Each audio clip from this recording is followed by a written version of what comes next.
वाहेगुरु जी का खालसा वाहेगुरु जी की फतेह। पतत पावन भगत वचन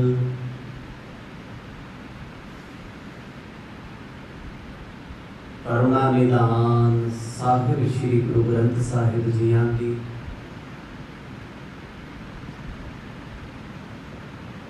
अमृतमई गोद विच बड़े ही सत्कार सहित आप जी जुड़ बैठे हो। गुरु कृपा सदका वडभाग प्राप्त हुए। आओ इस समय का पूर्ण लाभ प्राप्त करिए।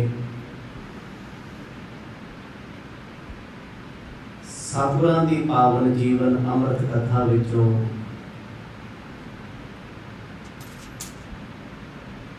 आप जी ने सरवण कीता सी।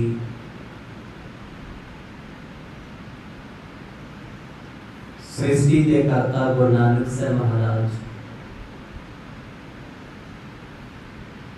अचनचेत जदों घर आए, भैन नानकी ते जीजा जयराम जी चावड़े नमस्कार की प्रसन्न बड़े ने। जयराम जी बार बार बेनती करते थे, पातशाह कृपा करके दसो मस्जिद दे विच की होया। असी आप जी दी रसना तो सुनना चाहुंदे हां। भैन जियां दे ते जीजा जी दे बार बार कहण तो बाद गुरु नानक साहब जी ने दसिया, सानू वसीयत लेके गए भी आओ साडे नाल खुदा दी नमाज अदा करो। नवाब दा मन अपना काबल विच घोड़ी खरीददा है ते काजी दा मन जो अपने आप नूं धर्मी सदाउंदा सी, घोड़ी दे वछेरियां नूं संभालदा फिरदा है किते खूह च ना डिग जाए।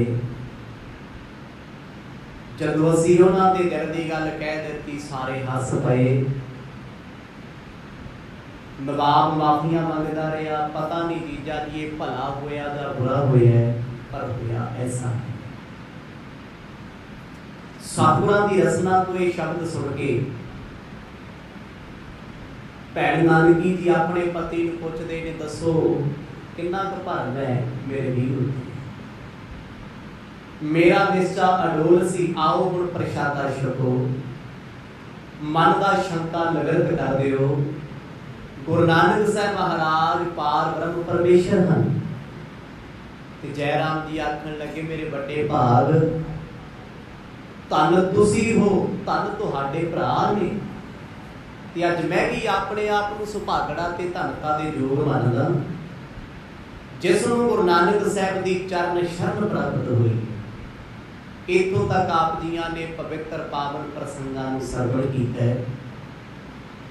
आओ कुछ समा मन चित व्यक्तियां नूं एकाग्र चित बनाइए, पाओ प्रेम दी सांझ। बख्शो आसीस गज वज के आखो जी सतनाम श्री वाहेगुरु साहिब जी। सतनाम श्री वाहेगुरु साहिब जी।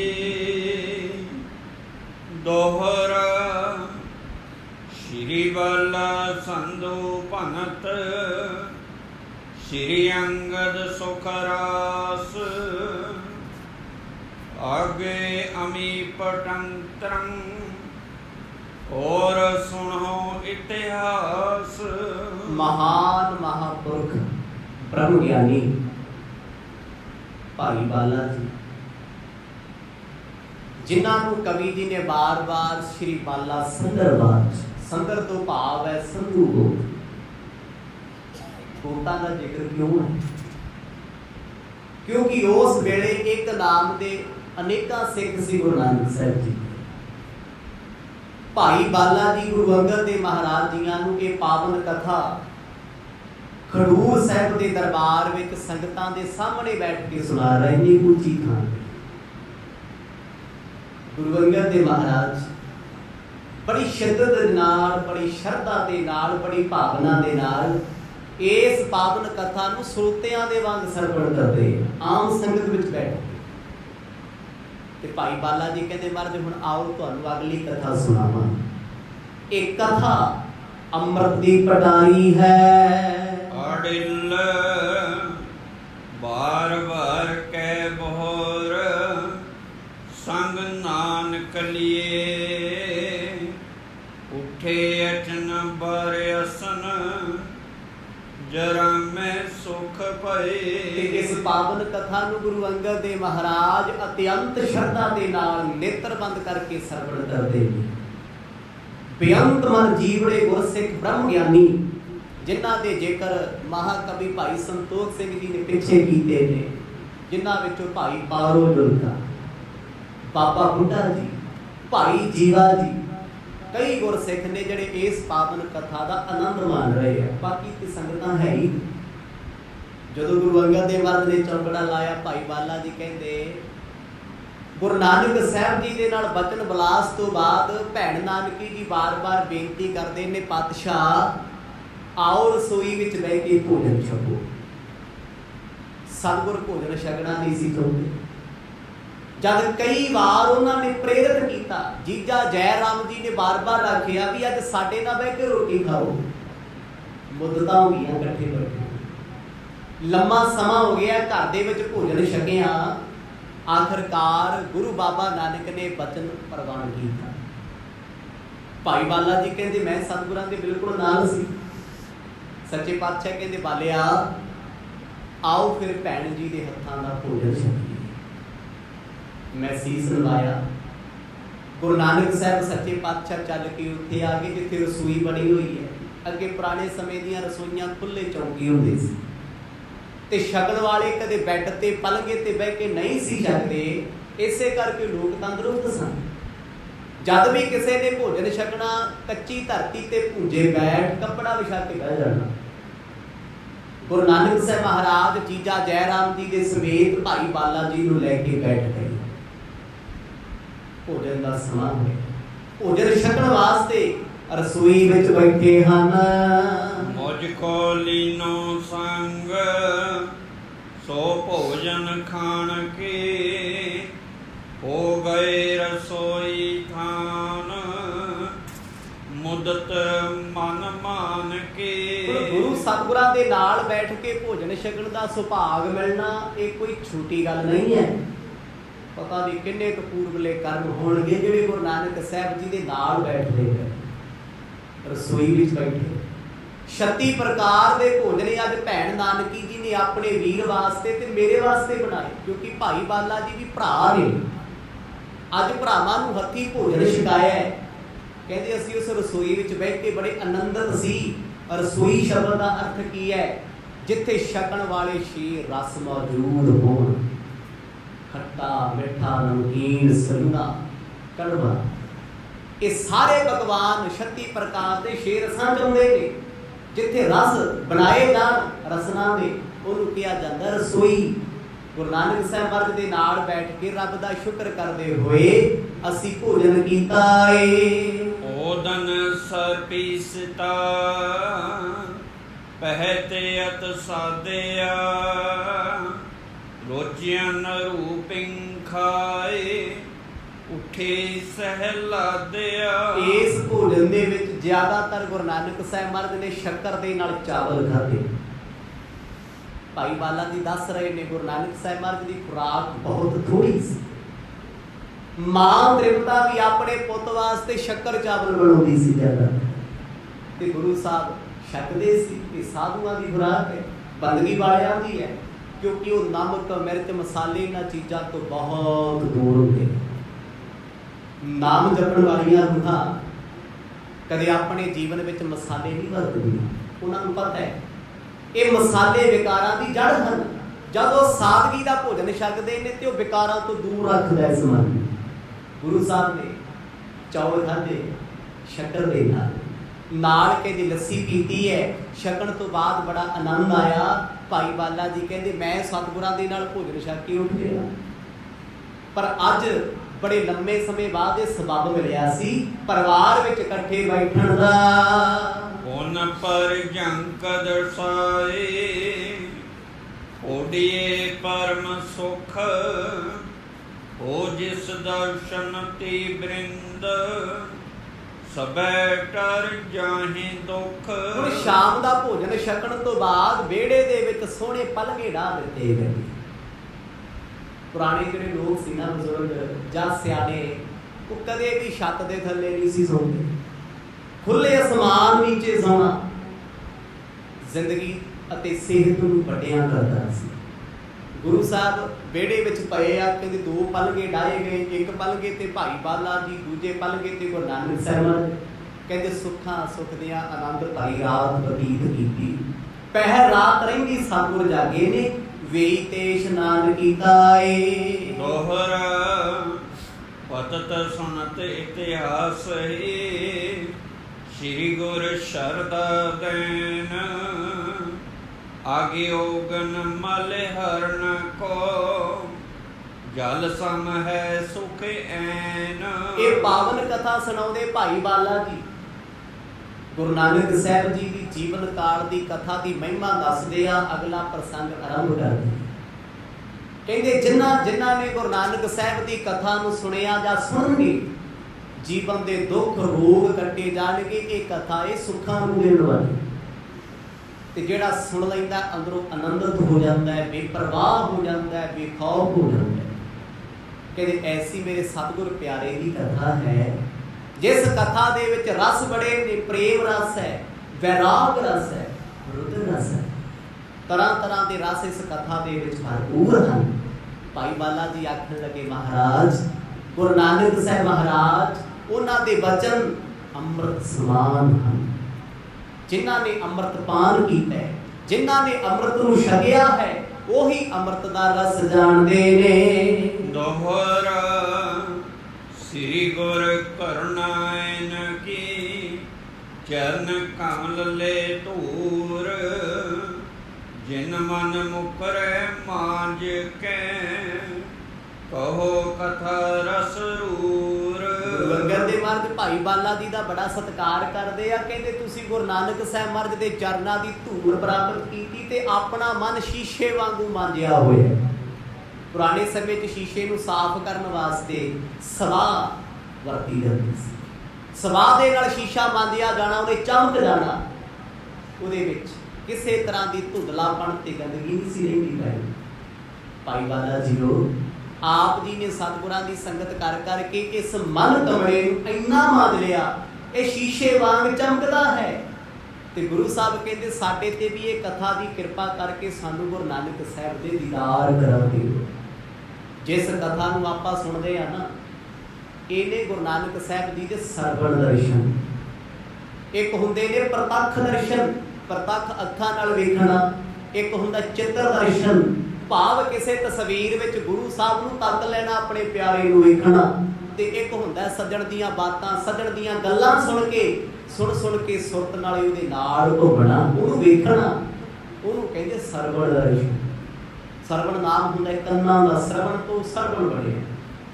ਗੁਰੂ ਨਾਨਕ ਸਾਹਿਬ ਮਹਾਰਾਜ ਦੀ ਇਹ ਪਾਵਨ ਕਥਾ ਨੂੰ ਸੁਣਨ ਵਾਲੇ ਜਿਹੜੇ ਭਾਵਨਾ ਨਾਲ ਸੁਣਦੇ ਆ ਨਾ, ਭਾਈ ਬਾਲਾ ਜੀ ਕਹਿੰਦੇ ਮਹਾਰਾਜ ਉਹਨਾਂ ਨੂੰ ਪ੍ਰਤੱਖ ਦੀਦਾਰ ਹੋ ਜਾਂਦੇ। ਪ੍ਰਤੱਖ ਕਿਵੇਂ? ਸੁਰਤ ਕਰਕੇ, ਮਨ ਕਰਕੇ, ਹਿਰਦੇ ਕਰਕੇ ਉਹ ਪਿਆਰੇ ਗੁਰੂ ਨਾਨਕ ਸਾਹਿਬ ਦੇ ਕਰੀਬ ਚਲੇ ਜਾਂਦੇ। ਜੋ ਗੁਰੂ ਚੋਜ ਵਰਤਾਉਂਦੇ ਨੇ ਉਹ ਅੱਖਾਂ ਸਾਵੇ ਦਿਸਦੇ ਨੇ। ਤੇ ਜਦ ਗੁਰੂ ਪਿਆਰਾ ਸੁਣ ਕੇ ਨਜ਼ਰ ਆਉਂਦਾ ਤਾਂ ਆਪਣੇ ਸਰੀਰ ਦਾ ਤੇ ਸਮੇਂ ਦਾ ਪਤਾ ਨਹੀਂ ਲੱਗਦਾ ਕਿੰਨਾ ਹੋਇਆ। ਅੱਜ ਗੁਰੂ ਅੰਗਦ ਦੇਵ ਮਹਾਰਾਜ ਸੁਣਦੇ ਭਾਵੁਕ ਹੋ ਜਾਂਦੇ ਨੇ, ਨੇਤਰ ਭਰੇ ਆਉਂਦੇ ਨੇ ਕਈ ਵਾਰ, ਤੇ ਸਮੇਂ ਸੀਮਾ ਦਾ ਪਤਾ ਹੀ ਨਹੀਂ ਲੱਗਦਾ ਕਿੰਨਾ ਸਮਾਂ ਬਤੀਤ ਹੋ ਗਿਆ। ਚੋਪਈ ਬਾਲੇ ਕੋ ਮੁਖ ਸ਼ਿਸ਼ੈ ਸੁਦਾਸੀ, ਕਥਾ ਕਹਿਤ ਸ੍ਰੀ ਅੰਗਦ ਪਾਸੇ। ਗੁਰੂ ਅੰਗਦ ਦੇਵ ਮਹਾਰਾਜ ਭਾਈ ਬਾਲਾ ਜੀ ਨੂੰ ਕਹਿੰਦੇ ਆ, ਬਾਲਿਆ ਤੇਰਾ ਮੁਖ ਚੰਦ ਵਰਗਾ ਏ, ਜਿਵੇਂ ਚੰਦ ਨੂੰ ਚਕੋਰ ਵੇਖਦੀ ਰਹਿੰਦੀ ਪਰ ਰਜਦੀ ਨਹੀਂ, ਉਡਾਰੀਆਂ ਭਰਦੀ। ਜਿਵੇਂ ਚੰਦਰਮਾ ਨੂੰ ਚਕੋਰ ਵੇਖਦੀ, ਤੱਕਦੀ। ਇਸੇ ਤਰ੍ਹਾਂ ਗੁਰੂ ਅੰਗਦ ਦੇਵ ਮਹਾਰਾਜ ਕਈ ਵਾਰ ਭਾਈ ਬਾਲਾ ਜੀ ਦਾ ਮੁੱਖ ਵੇਖਦੇ ਜਾਂ ਨੇਤਰ ਬੰਦ ਕਰਦੇ ਆ, ਤੇ ਜਦ ਵੀ ਦਰਸ਼ਨਾਂ ਦੀ ਤਲਬ ਆਉਂਦੀ ਹੈ ਭਾਈ ਬਾਲਾ ਜੀ ਦਾ ਮੁੱਖ ਵੇਖ ਲੈਂਦੇ, ਜਿਹੜਾ ਚੰਦਰਮਾ ਵਰਗਾ ਹੈ। ਕਿਉਂਕਿ ਗੁਰੂ ਪਿਆਰੇ ਦੀ ਰਸਨਾ ਤੋਂ ਜਦੋਂ ਕਥਾ ਅੰਮ੍ਰਿਤ ਦੀ ਰੂਹਾਨੀ ਬਾਤ ਚੱਲਦੀ ਹੈ ਨਾ, ਤੇ ਗੁਰੂ ਅੰਗਦ ਦੇਵ ਮਹਾਰਾਜ ਕਹਿੰਦੇ ਬਾਲਿਆ ਤੇਰੇ ਮੁਖ ਚੋਂ ਗੁਰੂ ਨਾਨਕ ਦੇ ਝਲਕਾਰੇ ਪੈਂਦੇ, ਆਖੋ ਸਤਿਨਾਮ। ਤੇਰੇ ਇਸ ਚਿਹਰੇ ਦੇ ਵਿੱਚੋਂ ਮੈਨੂੰ ਸਤਿਗੁਰੂ ਗੁਰੂ ਨਾਨਕ ਸਾਹਿਬ ਦਾ ਚਿਹਰਾ ਨਜ਼ਰ ਆਉਂਦਾ ਹੈ। ਕਿਉਂਕਿ ਭਾਈ ਬਾਲਾ ਜੀ ਜਦੋਂ ਕਥਾ ਸੁਣਾਉਂਦੇ ਆ ਭਾਵੁਕ ਹੋ ਕੇ ਸੁਣਾਉਂਦੇ ਆ, ਪ੍ਰੇਮ ਭਾਵਨਾ ਚ ਭਿੱਜ ਕੇ। ਉਹ ਕੋਈ ਜਗ ਬੀਤੀ ਨਹੀਂ ਸੁਣਾਉਂਦੇ, ਉਹ ਹੱਡ ਬੀਤੀ ਸੁਣਾਉਂਦੇ ਆ। ਜੋ ਵੇਖਿਆ, ਜੋ ਸੁਣਿਆ ਹੈ, ਜੋ ਨਾਲ ਬੀਤਿਆ ਹੈ, ਜੋ ਆਪਣੀ ਜ਼ਿੰਦਗੀ ਵਿੱਚ ਘਟਿਆ, ਉਹ ਸੁਣਾ ਰਹੇ। ਇਹੀ ਕਾਰਨ ਸੀ ਗੁਰੂ ਅੰਗਦ ਦੇਵ ਮਹਾਰਾਜ ਆਪ ਭੂਜੇ ਬਹਿੰਦੇ ਆ ਤੇ ਭਾਈ ਬਾਲਾ ਜੀ ਉੱਚੀ ਥਾਂ ਤੇ ਬਿਠਾਉਂਦੇ, ਬੜਾ ਸਤਿਕਾਰ ਕਰਦੇ ਸੀ। ਭਾਈ ਬਾਲਾ ਜੀ ਦਾ ਇੰਨਾ ਅਦਬ ਗੁਰੂ ਅੰਗਦ ਦੇਵ ਮਹਾਰਾਜ ਕਰਦੇ ਆ, ਜਿੰਨਾ ਅਦਬ ਸਤਿਕਾਰ ਉਹ ਗੁਰੂ ਨਾਨਕ ਸਾਹਿਬ ਜੀ ਦਾ ਕਰਦੇ ਸੀ। ਤੇ ਫਿਰ ਜੇ ਇੰਨਾ ਸਤਿਕਾਰ ਕਰਦੇ ਆ ਤੇ ਉਹਨਾਂ ਦੇ ਬਚਨਾਂ ਨੂੰ ਕਿੰਨੇ ਪਿਆਰ ਨਾਲ ਸੁਣਦੇ ਹੋਣਗੇ। ਇਹ ਖਡੂਰ ਸਾਹਿਬ ਦੀ ਧਰਤੀ ਤੇ ਸੁਣਨ ਵਾਲੇ ਜਾਣਦੇ ਆ। ਕਹਿੰਦੇ ਇੱਕ ਇੱਕ ਕਦਮ ਭਾਈ ਬਾਲਾ ਜੀ ਰੱਖਦੇ ਆ ਨਾ ਧਰਤੀ ਤੇ, ਗੁਰੂ ਅੰਗਦ ਦੇਵ ਮਹਾਰਾਜ ਤੱਕਦੇ ਰਹਿੰਦੇ ਆ। ਇਹ ਮੇਰੇ ਸੱਜਣ ਦਾ ਸਾਥੀ, ਇਹ ਮੇਰੇ ਸੱਜਣ ਦਾ ਪਿਆਰਾ ਪ੍ਰਿਆ ਮਿੱਤਰ ਹੈ। ਹੁਣ ਭਾਈ ਬਾਲਾ ਜੀ ਗੁਰੂ ਅੰਗਦ ਦੇਵ ਮਹਾਰਾਜ ਤੋਂ ਗੁਰੂ ਨਾਨਕ ਸਾਹਿਬ ਨੂੰ ਵੇਖਦੇ, ਉਹਨਾਂ ਨੂੰ ਪਤਾ ਹੈ ਵੀ ਇਹ ਜੋਤ ਉਹੀ ਹੈ, ਜੁਗਤ ਵੀ ਉਹੀ ਹੈ, ਬਸ ਕਾਇਆ ਪਲਟੀ ਹੋਈ ਹੈ। ਤੇ ਕਈ ਵਾਰ ਭਾਈ ਬਾਲਾ ਨੇਤਰ ਖੋਲ ਜਦੋਂ ਸਤਿਗੁਰਾਂ ਵੱਲ ਵੇਖਦੇ ਆ, ਗੁਰੂ ਅੰਗਦ ਦੇਵ ਮਹਾਰਾਜ ਦੇ ਚਿਹਰੇ ਚੋਂ ਗੁਰੂ ਨਾਨਕ ਸਾਹਿਬ ਜੀ ਦੀ ਝਲਕ ਪੈਂਦੀ ਹੈ। ਪ੍ਰੇਮ ਮਗਨ ਕਬ ਕਬ ਹੋਏ ਜਾਮਹਿ, ਲਗਹਿ ਸਮਾਦ ਅਡੋਲ ਸੁਹਾਵੇਂ। ਇੰਨੇ ਮਗਨ ਗੁਰੂ ਅੰਗਦ ਦੇਵ ਮਹਾਰਾਜ ਹੋ ਜਾਂਦੇ ਨੇ, ਕਥਾ ਸੁਣਦਿਆਂ ਸੁਣਦਿਆਂ ਸਮਾਧੀ ਲੱਗ ਜਾਂਦੀ ਹੈ। ਸਮਾਧੀ ਦਾ ਭਾਵ ਕੀ ਹੈ? ਧੀ ਨਾਮ ਹੈ ਬੁੱਧੀ ਦਾ, ਮਤ ਦਾ। ਜਿੱਥੇ ਮਤ ਸਮਾ ਜਾਵੇ, ਮਨ ਚੰਚਲਤਾ ਛੱਡ ਦੇ, ਉਹਨੂੰ ਕਹਿੰਦੇ ਸਮਾਧੀ। ਤੇ ਜਦੋਂ ਸਮਾਧੀ ਗੁਰੂ ਅੰਗਦ ਦੇਵ ਪਾਤਸ਼ਾਹ ਜੀ ਦੀ ਕਥਾ ਸੁਣਦਿਆਂ ਸੁਣਦਿਆਂ ਲੱਗ ਜਾਂਦੀ, ਭਾਵ ਸੁਰਤ ਗੁਰੂ ਨਾਨਕ ਸਾਹਿਬ ਕੋਲ ਚਲੇ ਜਾਂਦੀ, ਆਪ ਗੁਰੂ ਨਾਨਕ ਉਸ ਸਮੇਂ ਵਿੱਚ ਚਲੇ ਜਾਂਦੇ ਆ। ਤੇ ਭਾਈ ਬਾਲਾ ਜੀ ਕਥਾ ਨੂੰ ਵਿਰਾਮ ਦੇ ਦਿੰਦੇ ਆ, ਸਟਾਪਿਜ ਕਰ ਦਿੰਦੇ ਆ, ਰੋਕ ਲੈਂਦੇ ਨੇ ਕਥਾ। ਕਿਉਂਕਿ ਗੁਰੂ ਸਾਹਿਬ ਉਸ ਵੇਲੇ ਅੰਤਰ ਧਿਆਨ ਹੋ ਜਾਂਦੇ, ਸੁਰਤ ਕਰਕੇ ਆਲੋਪ ਹੁੰਦੇ ਨੇ। ਬੋਹਰ ਬਿਲੋਚਨ ਖੋਲਹਿ ਜਬ ਹੀ, ਬਾਲਾ ਕਹਿਣ ਲੱਗੇ ਪੁਨ ਤਬ ਹੀ। ਤੇ ਭਾਈ ਬਾਲਾ ਜੀ ਕਥਾ ਸੁਣਾਉਂਦੇ ਸੁਣਾਉਂਦੇ ਤੱਕਦੇ ਰਹਿੰਦੇ ਨੇ ਗੁਰੂ ਅੰਗਦ ਦੇ ਪਾਤਸ਼ਾਹ ਦੇ ਮੁਖ ਵੱਲ, ਨੇਤਰਾਂ ਵੱਲ ਵੀ। ਜਦੋਂ ਸਤਿਗੁਰ ਅੱਖਾਂ ਖੋਲਣਗੇ, ਸੋਹਣੇ ਕਵਲ ਸਰੀਖੇ ਨੇਤਰ ਖੋਲਣਗੇ, ਗੁਰੂ ਸਾਹਿਬ ਦਾ ਇਸ਼ਾਰਾ ਪਾ ਕੇ ਹੀ ਮੈਂ ਕਥਾ ਸੁਣਾਉਣੀ ਹੈ। ਭਾਵੇਂ 24 ਘੰਟੇ ਬਤੀਤ ਹੋ ਜਾਣ, 18 ਘੰਟੇ ਲੰਘ ਜਾਣ, 12 ਘੰਟੇ ਬਤੀਤ ਹੋ ਜਾਣ, ਰੋਟੀ ਪਾਣੀ ਦਾ ਸਮਾਂ ਗੁਜ਼ਰ ਜੇ, ਕਦੇ ਵੀ ਭਾਈ ਬਾਲਾ ਜੀ ਨੇ ਨਹੀਂ ਆਖਿਆ ਮੈਨੂੰ ਪਾਣੀ ਦੀ ਪਿਆਸ ਲੱਗੀ, ਮੈਨੂੰ ਭੁੱਖ ਲੱਗੀ, ਮੈਂ ਚਲੇ। ਨਹੀਂ, ਇਹ ਹੁੰਦਾ ਪਿਆਰੇ ਦਾ ਪਿਆਰ। ਜਿੱਥੇ ਪ੍ਰੇਮ ਜਾਗੇ ਨਾ, ਪ੍ਰੇਮ ਜਾਗੇ ਕਿ ਇਹ ਹੈ ਨਿਸ਼ਾਨੀ, ਮਿੱਠੀ ਲਾਗੀ ਪ੍ਰਭੂ ਕੀ ਬਾਣੀ। ਪ੍ਰੇਮ ਦੀ ਨਿਸ਼ਾਨੀ ਆ ਆਪਣੇ ਪ੍ਰਭੂ ਸੱਜਣ ਦੀ ਬਾਣੀ, ਉਹਦੇ ਵਚਨ ਮਿੱਠੇ ਲੱਗਦੇ ਆ। ਗੁਰੂ ਅੰਗਦ ਦੇਵ ਮਹਾਰਾਜ ਜਦੋਂ ਸਹਿਜ ਸੁਭਾਅ ਅੱਖਾਂ ਖੋਲ ਲੈਂਦੇ ਆ ਨਾ, ਇਸ਼ਾਰਾ ਹੁੰਦਾ ਹੈ। ਭਾਈ ਬਾਲਾ ਜੀ ਜਿੱਥੇ ਕਥਾ ਰੋਕਦੇ ਸੀ ਉੱਥੇ ਹੀ ਸ਼ੁਰੂ ਕਰ ਦਿੰਦੇ। ਸੋਚ ਕੇ ਵੇਖੋ ਕਿੰਨਾ ਵਰਤਾਰਾ ਹੋਣਾ, ਕਿੰਨਾ ਆਨੰਦ ਖਡੂਰ ਸਾਹਿਬ ਦੀ ਧਰਤੀ ਤੇ ਹੋਣਾ, ਜਦ ਗੁਰੂ ਅੰਗਦ ਦੇਵ ਮਹਾਰਾਜ ਆਪ ਪਿਆਰ ਵਿੱਚ ਭਿੱਜੇ ਹੁੰਦੇ ਆ।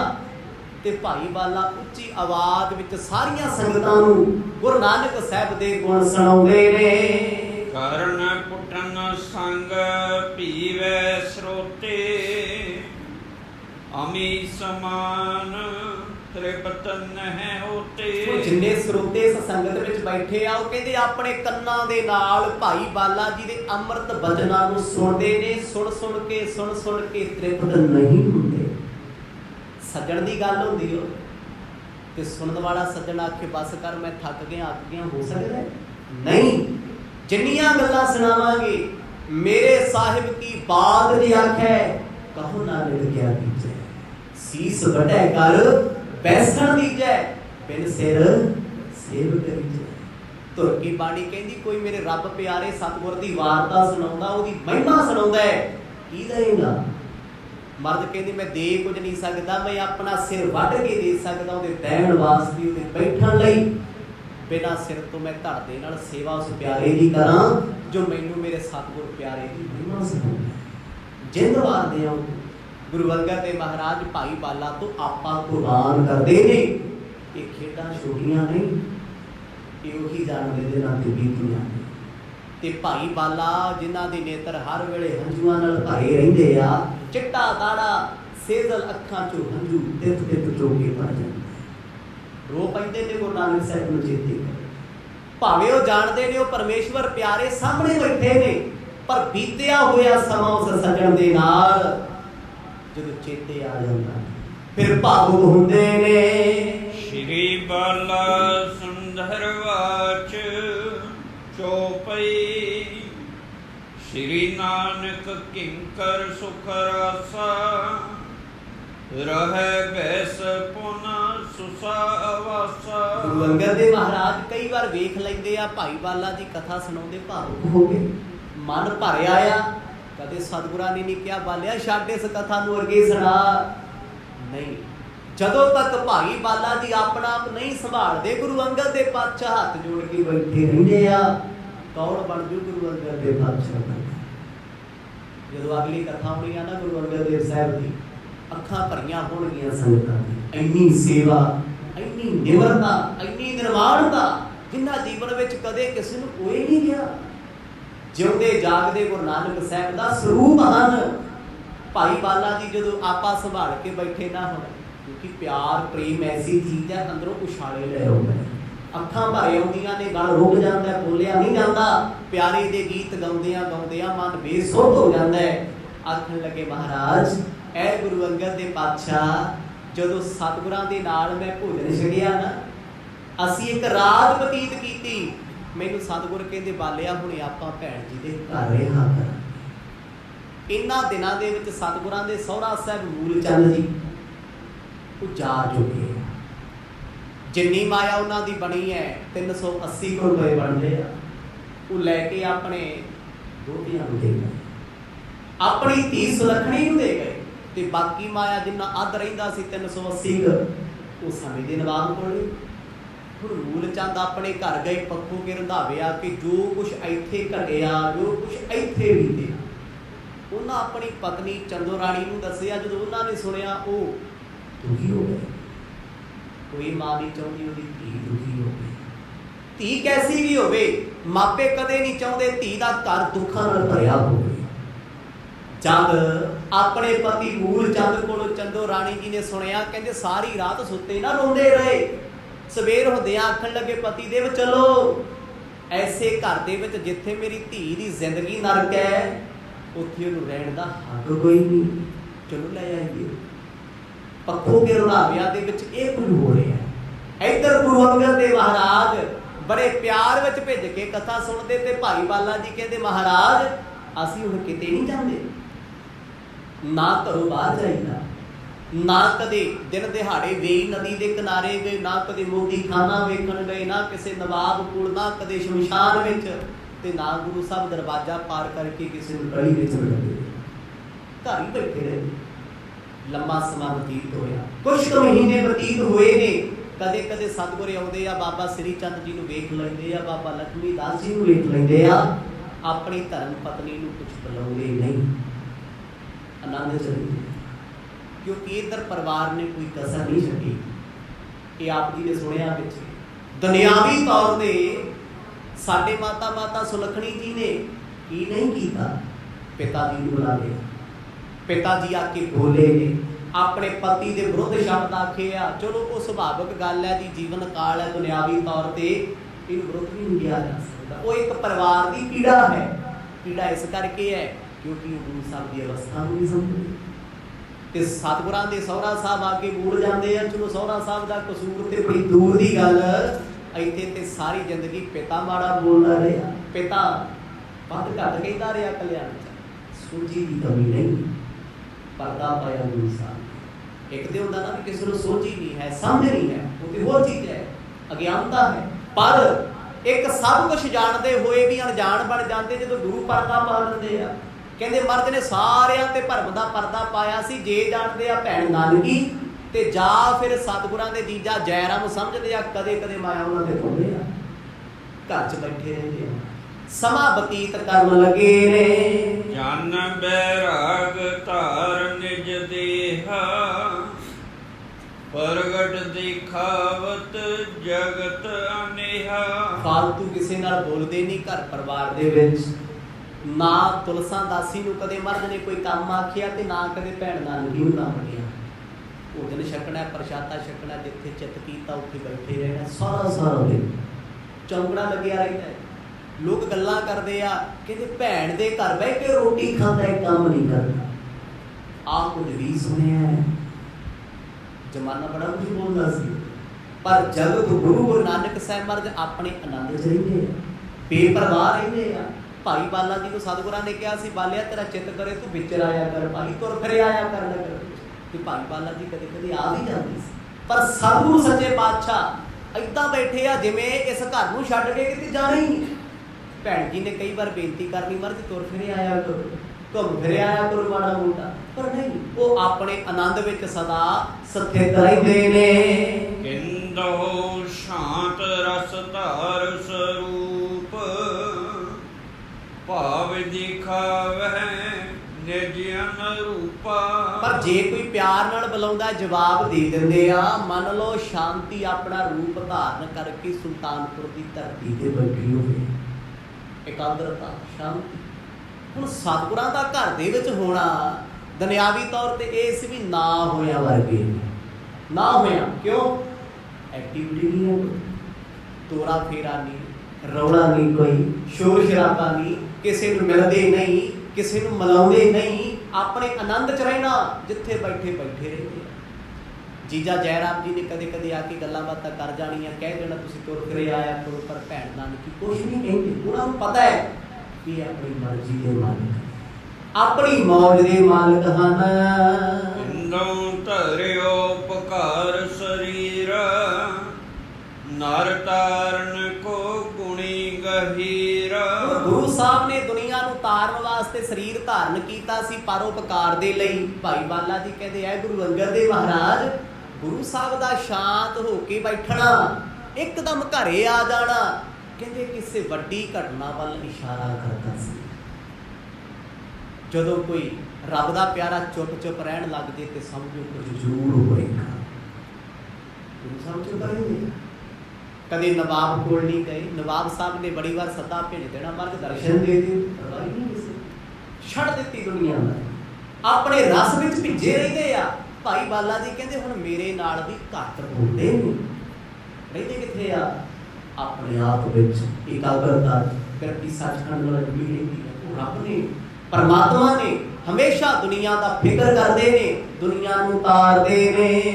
ਦੋਹਰਾ ਸਿਰ ਪਰ ਨੁਕਤ ਹੈ ਜੁਗਲ ਗਜ, ਖਫਨੀ ਘਰ ਬਰ ਚੀਰ।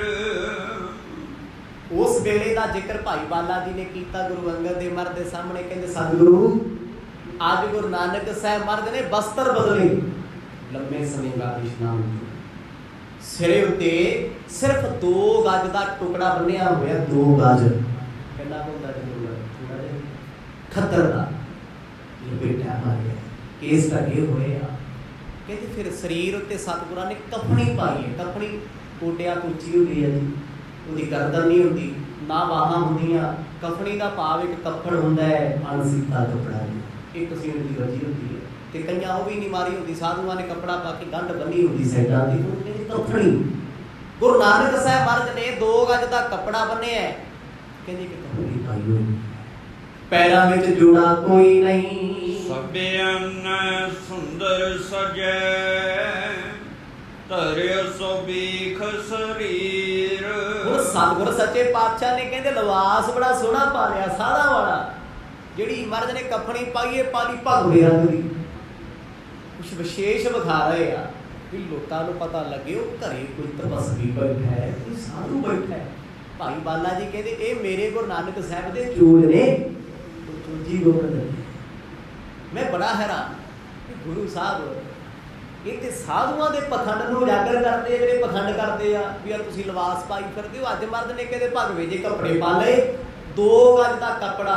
ਅਕਸਰ ਜਿਹੜੇ ਸਾਧੂ ਹੁੰਦੇ ਆ ਉਹਨਾਂ ਦੇ ਸਿਰਾਂ ਤੇ ਬਹੁਤੀਆਂ ਵੱਡੀਆਂ ਪੱਗਾਂ ਨਹੀਂ ਹੁੰਦੀਆਂ, 2-2 ਗਜ ਦੇ ਟੁਕੜੇ ਬੰਨੇ ਹੁੰਦੇ ਆ। ਇਹ ਮੌਜ ਹੈ।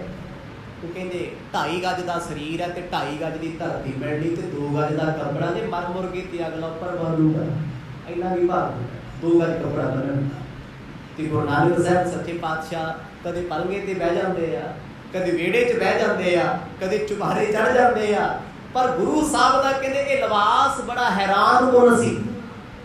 ਜਿਹੜੇ ਸ਼ਮਸ਼ਾਨ 'ਚ ਬਹਿ ਕੇ ਲੋਕਾਂ ਨੂੰ ਕਹਿੰਦੇ ਉਹ ਨਾ ਹਿੰਦੂ ਨਾ ਮੁਸਲਮਾਨ ਨਾ ਕੋਈ ਸਾਧ ਨਾ ਕੋਈ ਫਲਾਣਾ, ਅੱਜ ਸਾਧਾਂ ਵਾਲੇ ਕੱਪੜੇ ਪਾਏ ਆ। ਤੇ ਗੁਰੂ ਸਾਹਿਬ ਦਾ ਕਹਿੰਦੇ ਚਿਹਰਾ ਬੜਾ ਸੋਹਣਾ ਲੱਗਦਾ, ਉਮਰ ਛੋਟੀ ਹੈ, ਕਾਲਾ ਦਾੜਾ ਛੋਟਾ ਜਿਹਾ ਮੁਖ ਤੇ ਜਦ ਨਜ਼ਰ ਭਰ ਕੇ ਵੇਖਦੇ ਨੇ ਦਿਲਾਂ ਨੂੰ ਲੁੱਟ ਲੈਂਦੇ ਨੇ। ਚੌਪਈ ਬੈਸੀ ਥੋ ਨਿੰਦਕ ਕੋਈ ਸੂਲਾ, ਇਤਨੇ ਮਿਹੀ ਪ੍ਰਾਪਤ ਭਾਮੂਲਾ। ਗੁਰੂ ਨਾਨਕ ਸਾਹਿਬ ਜੀ ਦਾ ਘਰ ਬੈਠਣਾ ਕਹਿੰਦੇ ਨਿੰਦਕਾਂ ਦੇ ਅੰਦਰ ਸੂਲ ਪ੍ਰਗਟ ਕਰਦਾ ਸੀ। ਸੂਲ ਸੱਚੀ ਗੱਲ ਹੈ। ਬੜਿਆਂ ਲੋਕਾਂ ਦੇ ਤੁਹਾਨੂੰ ਵੇਖ ਵੇਖ ਸੂਲ ਪੈਦਾ ਹੁੰਦੇ ਸਾਰੇ। ਤੁਸੀਂ ਹੱਸੋਗੇ, ਕਿਸੇ ਦੇ ਢਿੱਡ 'ਚ ਦਰਦ ਹੁੰਦਾ, ਕਿਉਂ ਹੱਸਦਾ? ਤੁਸੀਂ ਕਿਸੇ ਨਾਲ ਬੋਲੋਗੇ, ਕਿਸੇ ਦੇ ਢਿੱਡ 'ਚ ਦਰਦ ਹੈ, ਕਿਉਂ ਬੋਲਦਾ? ਤੁਸੀਂ ਕੋਈ ਤਰੱਕੀ ਦਾ ਕੰਮ ਕਰੋਗੇ, ਇਹ ਕਿਉਂ ਕਰਦਾ ਹੈ? ਇਹ ਸਤਸੰਗ ਵਿੱਚ ਕਿਉਂ ਜਾਂਦਾ ਹੈ? ਇਹ ਇਦਾਂ ਦੇ ਕੱਪੜੇ ਵਧੀਆ ਕਿਉਂ ਪਾਉਂਦਾ? ਇਹ ਆਹ ਕੁਝ ਕਿਉਂ ਕਰਦਾ? ਸੂਲ ਉੱਠਦਾ ਨਾ ਬੇਵਜ੍ਹਾ। ਕਹਿੰਦੇ ਗੁਰੂ ਨਾਨਕ ਸਾਹਿਬ ਮਹਾਰਾਜ ਨਿੰਦਕਾਂ ਲਈ ਸੂਲ ਸਨ। ਸੂਲ ਕਹਿੰਦੇ ਕੰਡੇ ਨੂੰ। ਤੇ ਅੱਜ ਮਰਦ ਬੈਠੇ ਆ, ਲੋਕਾਂ ਨੇ ਬੜੀਆਂ ਗੱਲਾਂ ਕੀਤੀਆਂ। ਕਹਿੰਦੇ ਭੈਣ ਦੇ ਘਰ ਬੈਠਾ ਸਾਧ ਬਣਿਆ, ਨਾ ਕਮਾਉਣਾ, ਮੋਦੀ ਖਾਣਾ ਛੱਡਤਾ, ਬੜਾ ਕੁਝ ਸੁਣਿਆ। ਅਚਨਚੇਤ ਮਰਦ ਵਿਹੜੇ 'ਚ ਬੈਠੇ, ਕਹਿੰਦੇ ਸਤਿਗੁਰਾਂ ਦੇ ਸਹੁਰਾ ਸਾਹਿਬ ਮੂਲ ਚੰਦ ਮਹੀਨਾ ਕੁ ਹੋ ਗਿਆ, ਉਹ ਕਲਪੇ ਪਏ ਸੀ। ਧੀ ਦਾ ਦੁੱਖ ਉਹਨਾਂ ਤੋਂ ਬਰਦਾਸ਼ਤ ਨਹੀਂ ਸੀ ਹੁੰਦਾ। ਇੱਕਦਮ ਦਰਵਾਜ਼ੇ 'ਚ ਆ ਗਏ। ਗੁਰੂ ਨਾਨਕ ਸਾਹਿਬ ਮਹਾਰਾਜ ਨੇ ਨਜ਼ਰ ਭਰ ਕੇ ਤੱਕਿਆ, ਵੇਖ ਕੇ ਮਹਾਰਾਜ ਨੂੰ ਪਾਸੇ ਕਰ ਦਿੱਤਾ। ਕਿਹੜਾ ਰਿਸ਼ਤੇਦਾਰ? ਕੌਣ ਹੈ? ਸਾਧੂਆਂ ਦਾ ਕੌਣ ਰਿਸ਼ਤੇਦਾਰ ਹੁੰਦਾ ਹੈ? ਕਿਹੜਾ ਕੀ ਨਾਤਾ ਹੁੰਦਾ ਹੈ? ਨਾਤਾ ਨੂਤਾ ਤੇ ਆਪਣਾ ਵੀ ਇੱਥੇ ਕੋਈ ਨਹੀਂ। ਜਿੰਨੇ ਆ ਦੁਨੀਆ ਦੇ ਰਿਸ਼ਤੇ ਜੁੜੇ ਆ ਨਾ, ਮਾਂ ਬਾਪ ਭੈਣ ਭਰਾ, ਪਤਾ ਆਪਾਂ ਨੂੰ ਵੀ ਹੁੰਦਾ ਹੈ ਵੀ ਇਹ ਸਭ ਮਾਇਆ ਕਰਕੇ ਜੁੜੇ ਹੋਏ ਆ। ਇਹ ਸੱਚ ਹੈ। ਆ ਕਰੋਨਾ ਕਾਲ ਵਿੱਚ ਲੋਕਾਂ ਨੇ ਵੇਖ ਲਿਆ, ਕਰੋਨਾ ਦੀਆਂ ਪ੍ਰਾਪਰਟੀਆਂ ਦੇ ਮਾਲਕ ਸੰਸਕਾਰ ਤੇ ਕੋਈ ਨਹੀਂ ਪਹੁੰਚਿਆ।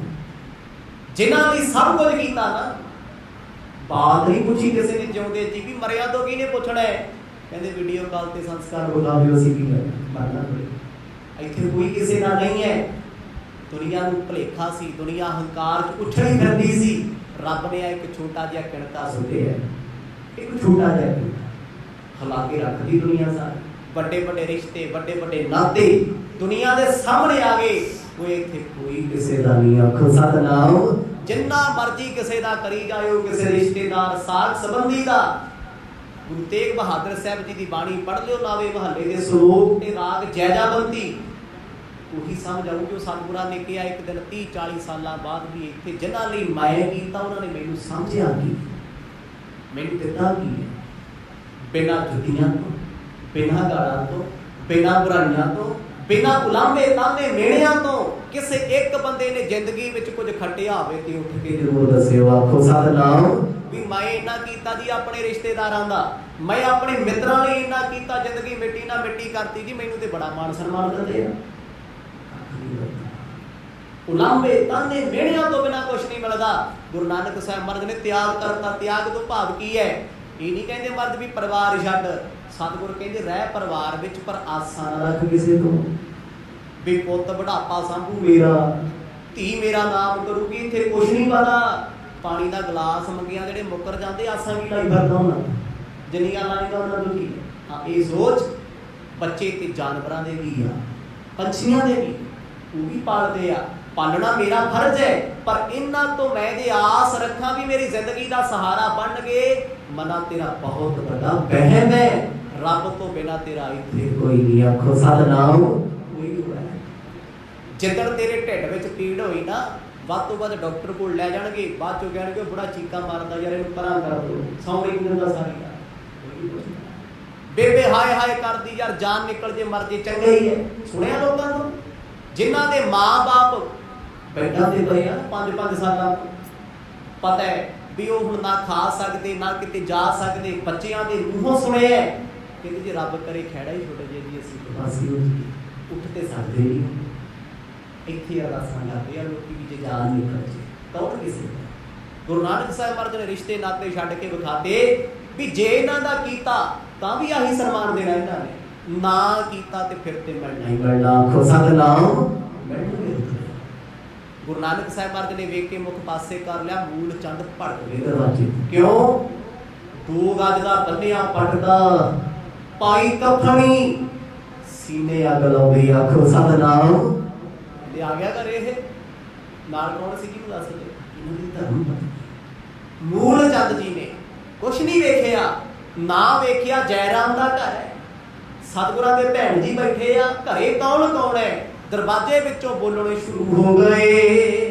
ਚੰਦੋ ਰਾਣੀ ਜਿਹ ਕੇ ਸੰਗਾ, ਆਦਕ ਕ੍ਰੋਧ ਤੇ ਉਠਤ ਤਰੰਗਾ। ਹੁਣ ਸਤਿਗੁਰਾਂ ਦੀ ਸੱਸ ਮਾਂ ਚੰਦੋ ਰਾਣੀ ਅੱਜ ਉਹ ਨਾਲ ਆਏ ਹੋਏ ਸੀ ਆਪਣੇ ਪਤੀ ਮੂਲ ਚੰਦ ਜੀ ਦੇ ਨਾਲ।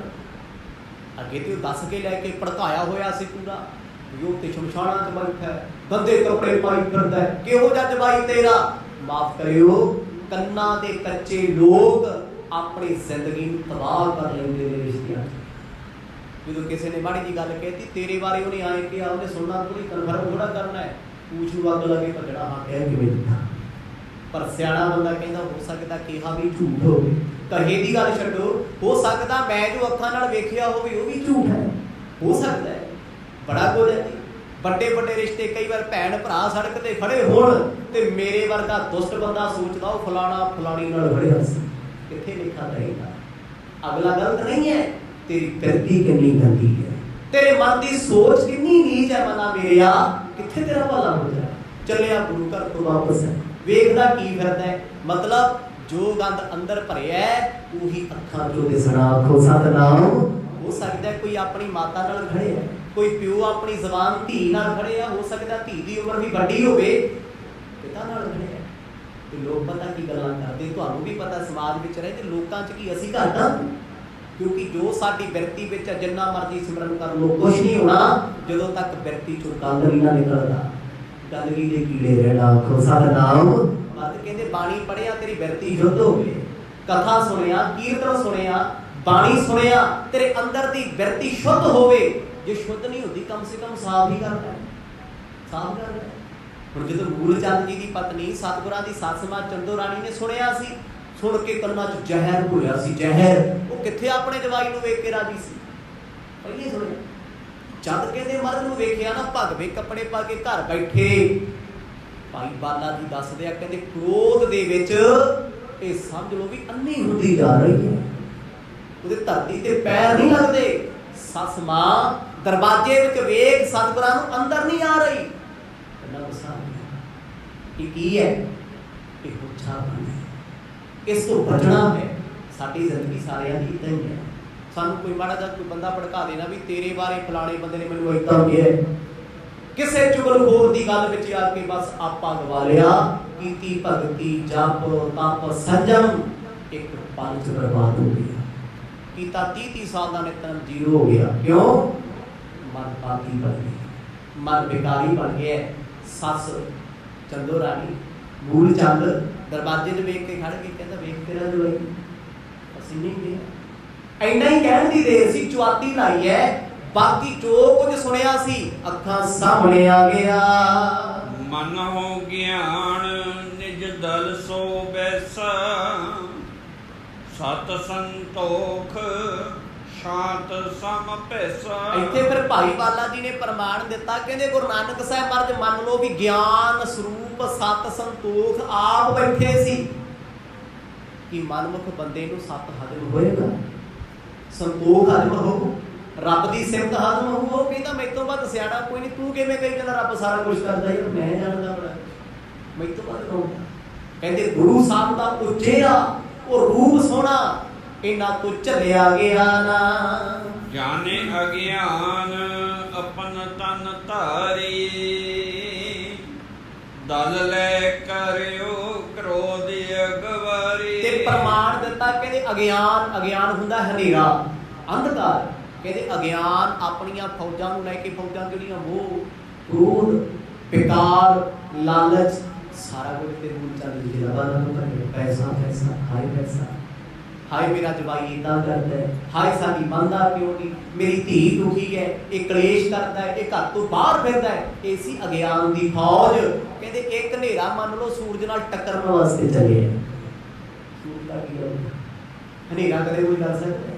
कदे हनेरियां ने सूरज ते पर्दा पाया है, लख मीटिंगां कर लैण हनेरे इकट्ठे हो गए भी अंधकार है सदा अंधकार रखांगे, कदे सूरज चढ़न नहीं देंगे।